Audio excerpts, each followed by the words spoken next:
really, really cold on purpose. I likes to waste energy just to fight the tree huggers.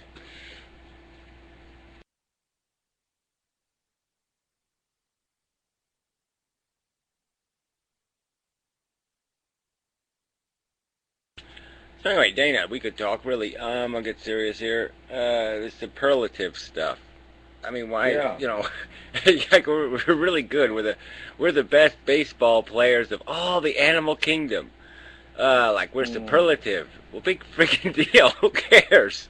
How is that a standard of note? I mean, realistically, and is from the universe's perspective, is being a very good being a very good driver. Does it really matter if you're a very good driver?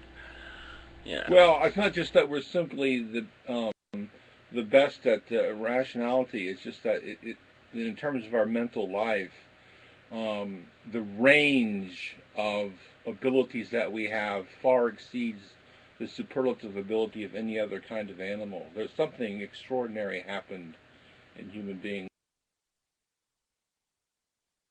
Yeah, but it didn't really though. I mean, we're still incredibly fucktarded. I mean, people owned slaves. People burned witches at stakes. I mean, people are silly as shit. And then, I mean, look at the retarded people. I mean, I live next door to, retards, and they're idiots. Okay, they're stupid, dumb fucktards.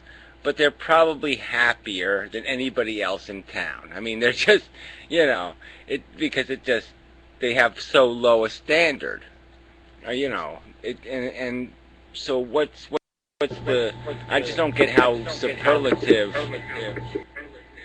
has any real meaning to psychology. Psychology is a crude animal thing. Intelligence is really good when you want to like build something, but outside of building something, it doesn't mean much. We we have longer words in our vocabulary, and that's about all it comes down to. I think. I mean, I just don't see it as a psychiatric, a psychological experience. Um, I don't think But it's using richer. intelligence is good for saving a life, for example. But yeah, you're certainly correct that human beings have used their intelligence in ways that are extremely destructive and reprehensible. It's absolutely. I mean, who can deny that?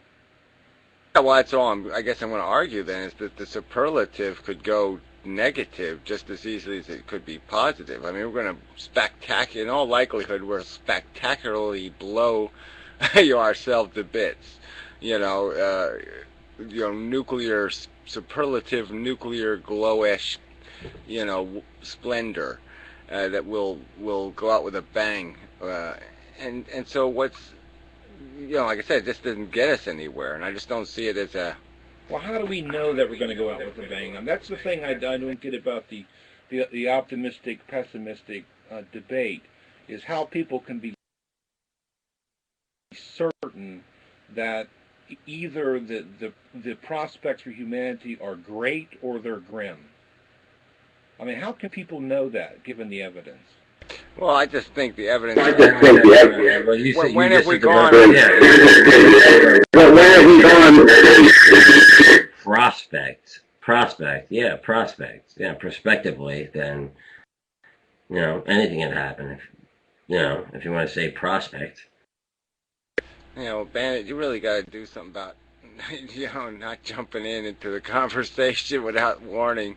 Because when you talk over somebody, you fucking create a ton of feedback, you motherfucker.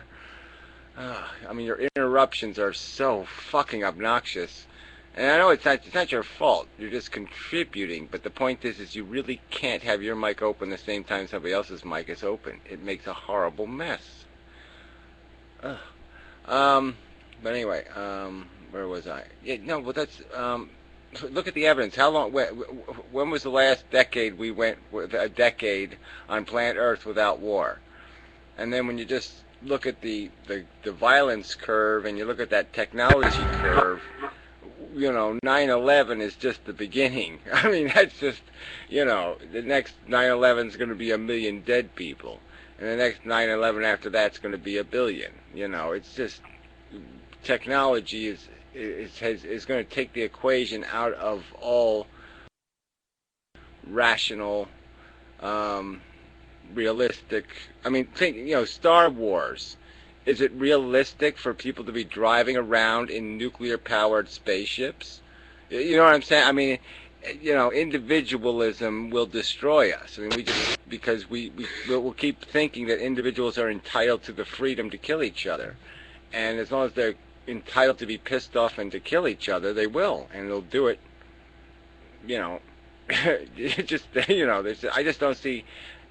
I mean, to me, it's the opposite equation. To me, it's completely unrealistic unless you have an explanation for how you're going to extract the violence thing out of the human being, because the technology thing, you can't take them away. I mean, you're not going to take away, we got high-powered lasers now in people's computers.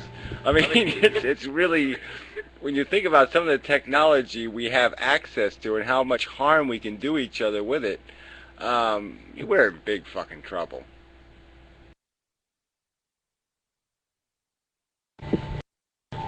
Hey Gary, you made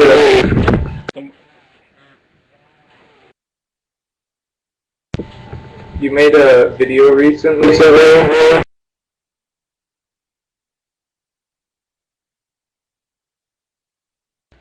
Yeah, I don't know what's going on there, but yeah, bad feedback. Earphones, I would suggest, I guess, for you.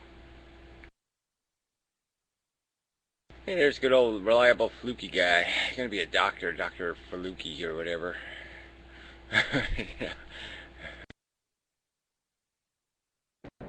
Yeah, I don't know about that. I mean, I guess I am, but I don't know. Yeah, it's really showing passion there. Maybe, possibly, might be a doctor if I trip on the right book or something. Go to Vegas and I'll find out. Yeah, I'll just roll some dice and say, doctor, no doctor.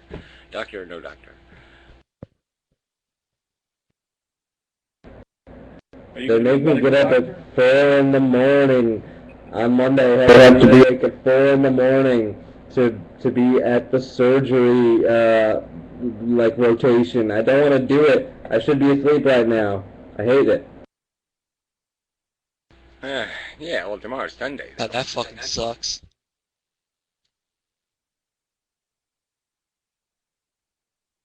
Yeah, I don't know.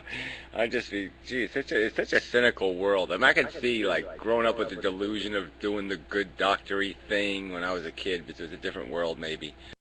But it's just like now, yeah, it's just like, I'll be like Dr. Mengele. It's just be like, oh, fuck this asshole.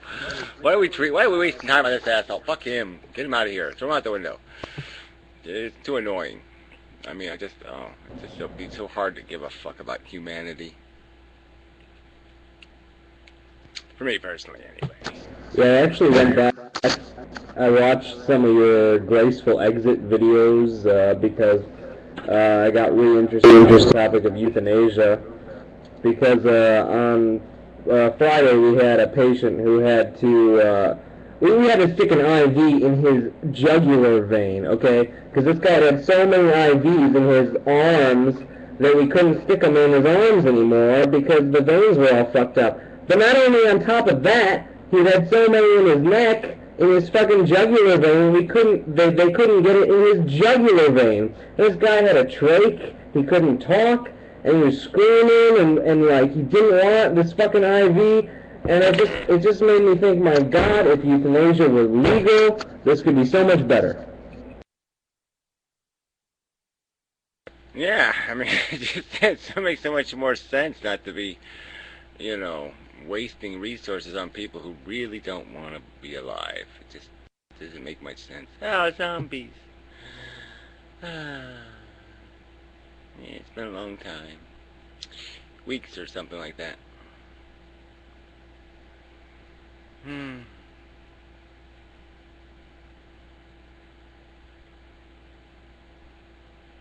So anyway, back. Well, somebody was saying something. Go ahead.